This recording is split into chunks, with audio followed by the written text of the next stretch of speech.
ఈ మెసేజ్ చదవండి. ఇక్కడ ఏం రాసిందంటే, అన్న నా ఛానల్ డిలీట్ అయిపోయింది, ఏం చేయాలి? మొత్తం ఛానల్స్ అన్ని డిలీట్ అయిపోయినాయి కదా, ఆ ఈమెయిల్తో నేను మళ్ళీ ఛానల్ క్రియేట్ చేయలేనని క్వశ్చన్ అయితే అడుగుతున్నారు అనమాట. సో సేమ్ సిచ్యువేషన్ నాకు కూడా వచ్చిందని నేను ఎక్స్ప్లెయిన్ చేశాను. సో చాలామంది ఇష్యూని ఫేస్ చేస్తున్నారు కాబట్టి నేను ఇప్పుడైతే రికార్డ్ చేశాను అనమాట. సో మీలో ఎవరికైనా ఛానల్ డిలీట్ అయిపోయినట్టు అనిపిస్తే కనుక ఈ ప్రాసెస్ చూసి మీరు ఛానల్ మళ్ళీ రికవర్ చేసుకోవచ్చు అనమాట. సో ఛానల్ తీసేసినప్పుడు ఇలాంటి మెయిల్ అయితే ఒకటి పంపిస్తారు. ఆ మెయిల్లో మొత్తం క్లియర్గా చెప్తారనమాట, ఎందుకు తీసేసాము ఏంటని చెప్తారు. Spam, deceptive and scam policies చొప్పున ఇది తీసేశారనమాట. సో ఇప్పుడు మనం ఏం చేయాలంటే అపీల్ చేసుకోవాలి. అపీల్ అంటే ఏంటి? అర్జీ పెట్టుకోవడం. అర్జీ పెట్టుకోవడం అంటే నా సైడ్ ఏం తప్పలేదు, సో నేనైతే కరెక్ట్గానే చేశానని చెప్పడం అనమాట. సో ఇందులో ఫస్ట్ స్టెప్ ఏంటంటే, మీ ఛానల్ యొక్క అడ్రస్ మీకు తెలియాలి. ఆల్రెడీ ఛానల్ డిలీట్ అయిపోయింది కాబట్టి మీ ఛానల్కి అడ్రస్ మీకు తెలియదు అనమాట. సో ఇక్కడ ఆల్రెడీ వాళ్ళు ఇచ్చి ఉంటారు, URL అని ఉంది చూడండి, అది అడ్రస్ అనమాట. సో ఇక్కడ మీరు దాన్ని కాపీ చేయాలి. డైరెక్ట్గా దాని మీద క్లిక్ చేసి కాపీ చేస్తే అది కాపీ అవ్వదన్నమాట, మీ ఈమెయిల్ నోటిఫికేషన్ కాపీ అవుతుంది. సో మీరు ఎక్కడి నుంచి కాపీ చేయాలంటే, లాంగ్ ప్రెస్ చేసి ఆ కాలన్ ఉంది చూడండి, లేదా URL ఉంది కదా, మొత్తం అంతా URL దగ్గర నుంచి మొత్తం చివరి వరకు కాపీ చేసుకోవాలన్నమాట. కాపీ చేసుకుని తర్వాత మనం రిమూవ్ చేయాలి.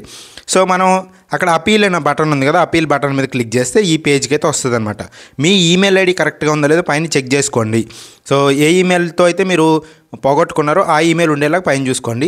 నేమ్ ఎంటర్ చేయాలి. ఇక్కడ ఈమెయిల్ అడ్రస్ ఆటోమేటిక్గా యాజ్ ఇట్ ఈస్ ఏది ఉంటే అది వస్తుంది అనమాట. సో కింద మళ్ళీ ఇంకొక ఈమెయిల్ అడ్రస్ కూడా అడుగుతారు కన్ఫర్మ్ చేయమని చెప్పి, అది కూడా మీరు సేమ్ ఇవ్వచ్చు. సో ఇక్కడ మీ నేమ్ ఏదైతే ఉంటుందో ఆ నేమ్ అయితే ఇవ్వండి. సో మీరు ఛానల్ నేమ్ ఏం పెట్టాలి, లేకపోతే అదే పెట్టాలా, లేకపోతే ఏం పెట్టాలని రూల్ ఏం లేదనమాట. ఏదో ఒక ర్యాండమ్ నేమ్ అయితే ఇవ్వచ్చు. మీ ఫుల్ నేమ్ ఇస్తే మరీ మంచిదనమాట. సో ఇక్కడ మీ ఈమెయిల్ అడ్రస్, కన్ఫర్మ్ ఈమెయిల్ అడ్రస్లో కూడా సేమ్ ఈమెయిల్ అడ్రస్ చేయాలి. కింద URL అని ఉంది కదా, ఇక్కడ మీరు ఇందాక కాపీ చేసుకున్నది మొత్తం పేస్ట్ చేయాలన్నమాట. పేస్ట్ చేసుకున్న తర్వాత HTTPS ముందున్నదంతా రిమూవ్ చేయాలి. ఎందుకంటే లేదంటే లింక్ లాగా వాళ్ళకి అర్థమవుతుంది అనమాట. సో ఇక్కడ ఏం కనిపిస్తుంది అంటే HTTPS youtube.com ఇలా రావాలన్నమాట. సో మిగతాదంతా యాజ్ ఇట్ ఈస్ కాపీ చేశారు కాబట్టి అది అలాగే ఉంటుంది. సో పైన ఈమెయిల్ అడ్రస్, కింద కన్ఫర్మ్ ఈమెయిల్ అడ్రస్ రెండు సేమ్ పెట్టుకుంటారు. ఇది మాత్రం ఈ స్టెప్ మాత్రం జాగ్రత్తగా చేసుకోండి. ఈమెయిల్ అడ్రస్ సేమ్ ఉండాలన్నమాట. సో ఈమెయిల్ అడ్రస్ చేశారు, ఇక్కడ మీ ఛానల్ లింక్ పెట్టారు. ఇక్కడ మీరు డిస్క్రిప్షన్ ఇవ్వాలన్నమాట. ఎందుకు మీ ఛానల్ మంచి ఛానల్ అని చెప్పి మీరు అనుకుంటున్నారని డిస్క్రైబ్ చేయాలి. నేనైతే ఇక్కడ జనరిక్గా రాశాను అనమాట, డియర్ యూట్యూబ్ టీమ్ అని చెప్పి రాసి, నా సైడ్ ఏం తప్పలేదు, నేను యూట్యూబ్ని మంచి ప్లాట్ఫామ్ కింద ఉంచాలని అనుకుంటాను. స్పామ్ కానీ, మోసం చేసేవి కానీ, స్కామ్లు కానీ నేను అప్లోడ్ చేయను. మీరు కావాలంటే ఒకసారి నా ఛానల్లో నా వీడియోని రివ్యూ చేయండి, పైన లింక్ ఉంది కదా, లింక్ని రివ్యూ చేయండి అని చెప్పి నేను ఇక్కడ డీటెయిల్గా రాస్తున్నాను అనమాట. ఒకవేళ మీ వీడియోలో కంటెంట్ మీకు గుర్తుంటే ఆ కంటెంట్ కూడా రాయండి. ఏమని, ఇది పలానా కంటెంట్, ఈ వీడియోలో ఇలా జరుగుతుంది అలా జరుగుతుందని కంటెంట్ రాయొచ్చు.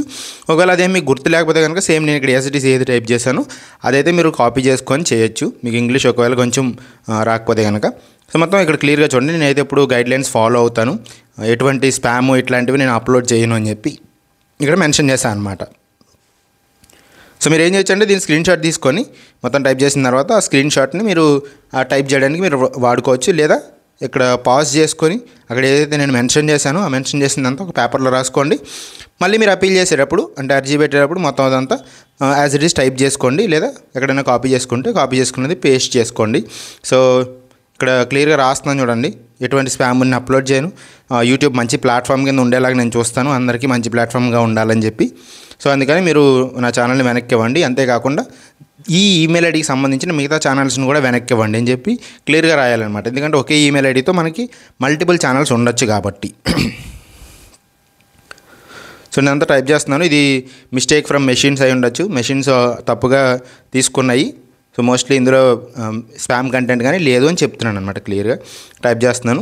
Request the team to reconsider reviewing the channel. మొత్తం ఒకసారి రివ్యూ చేయండి, ఏమైనా పొరపాట్లు ఉంటే కనుక. ఒకవేళ పొరపాట్లు ఏమి లేకపోతే కనుక నా ఛానల్ వెనక్కి ఇవ్వండి అని చెప్పి అపీల్ అయితే రాస్తున్నాను అనమాట. సో మీరు ఇలా కొంచెం పొలైట్గా రాయాలి, మరి give me my channel back అని చెప్పి అట్లా దురుసుగా అట్లా రాయకూడదు అనమాట. సో అందుకే నేను కొంచెం నీట్గా రాశాను కదా, అలాగే మీరు కూడా ఇదే యాజ్ ఇట్ ఈస్ రాసినా పర్వాలేదు, లేదా మీ ఓన్ వర్డ్స్లో కొంచెం ప్లీజింగ్గా రాయండి, అంటే ఇందులో ఏం కంటెంట్ లేదన్నట్టు. ఎందుకంటే వాళ్ళ మాన్యువల్ రివ్యూ ఉంటుంది కాబట్టి.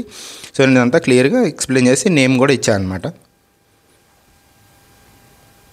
సో దాని కింద మనకి ఇది రాసిన తర్వాత కింద సబ్మిట్ అనే ఆప్షన్ ఉంటుంది అనమాట. సబ్మిట్ మీద మనం క్లిక్ చేయాలి. సో కొంచెం ఇదంతా అయిపోయిన తర్వాత కింద సబ్మిట్ అని చూడండి, దాని మీద క్లిక్ చేసేయండి. పైన ఒకసారి ఈమెయిల్ అడ్రస్, మీ యూట్యూబ్ ఛానల్ లింకు www.youtube.com అట్లనే ఉండాలి. సో ఈమెయిల్ అయితే వెళ్ళిపోతుంది అనమాట. మీరు సబ్మిట్ చేసిన తర్వాత ఈమెయిల్ వెళ్ళిందని వస్తుంది. తర్వాత ఒక 5-10 మినిట్స్ ఆగి మీ జీమెయిల్ చెక్ చేసుకోండి, మీకు ఒక రెస్పాన్స్ వస్తుంది అనమాట గూగుల్ నుంచి. అప్పుడు మీరు కరెక్ట్గా ఫామ్ సబ్మిట్ చేసినట్టు లెక్క. సో నేను ఇప్పుడు బ్యాక్కి వెళ్తున్నాను, చూడండి. ఒక 5-10 మినిట్స్ మీరు వెయిట్ చేసి చూడండి. 5-10 మినిట్స్ వెయిట్ చేసిన తర్వాత మీ ఈమెయిల్కి అయితే ఒక పర్టికులర్ ఈమెయిల్ వస్తుంది అనమాట. పైన నో రిప్లై అని వచ్చింది చూడండి, ఫస్ట్ది. దాని మీద క్లిక్ చేసి చూడండి. థ్యాంక్స్ ఫర్ కాంటాక్టింగ్ అని వచ్చి, సో ఇక్కడ మేము కన్సిడర్ చేస్తున్నామని చెప్తుంది. దాని తర్వాత మీరు ఇంకొక 2 hours వెయిట్ చేయాలన్నమాట. 2 hours వెయిట్ చేస్తే పైన చూపించినట్టు మెయిల్ వస్తుంది. ఈ మెయిల్లో we reached decision on your appeal, అంటే మీ అపీల్, మీ అర్జీ పెట్టుకున్నారు కదా, దాని మీద మేము ఒక డెసిషన్ తీసుకున్నాము, అంటే ఇది వెనక్కి ఇవ్వాలా లేదా అని చెప్పి డెసిషన్ తీసుకున్నామని చెప్పి ఒక 2-3 గంటల తర్వాత వస్తుంది. వాళ్ళు నార్మల్గా అయితే ఒక వారం రోజులు పట్టచ్చు అని చెప్తారు. ఒక 2-3 గంటలు అయితే మీకు ఈజీగా వచ్చేస్తుంది అనమాట. నా కేసులో అయితే ½ an hourలోనే వచ్చింది. ఈ పర్టికులర్ ఛానల్ కేసులో 2 hours వచ్చింది. సో 2-3 hours వెయిట్ చేయండి.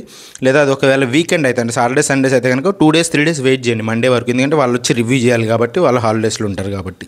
సో ఇక్కడ మీరు చూసినట్టయితే కనుక థ్యాంక్స్ ఫర్ యువర్ పేషెన్స్ మొత్తం క్లియర్గా చూసిన తర్వాత ఈ ఛానల్ మేము వెనక్కి ఇస్తున్నాము, ఇందులో వైలేషన్ ఏమీ లేదని చెప్తున్నారు అనమాట. సో మీరు ఖచ్చితంగా Vikas Telugu tech channel subscribe చేసుకోండి. ఇదిగోండి ఇక్కడ నేను చూపిస్తున్నాను కదా, ఇదే ఆ ఛానల్ అనమాట. ఛానల్ అయితే వెనక్కి వచ్చింది. మన సబ్స్క్రైబర్ హ్యాపీ, అంటే ఆయన సబ్స్క్రైబ్ చేసుకున్నట్లేదు తెలియదు, కానీ మీరైతే సబ్స్క్రైబ్ చేసుకోండి. ఈ వీడియోని లైక్ చేయండి. థ్యాంక్ యూ వెరీ మచ్ అందరికీ.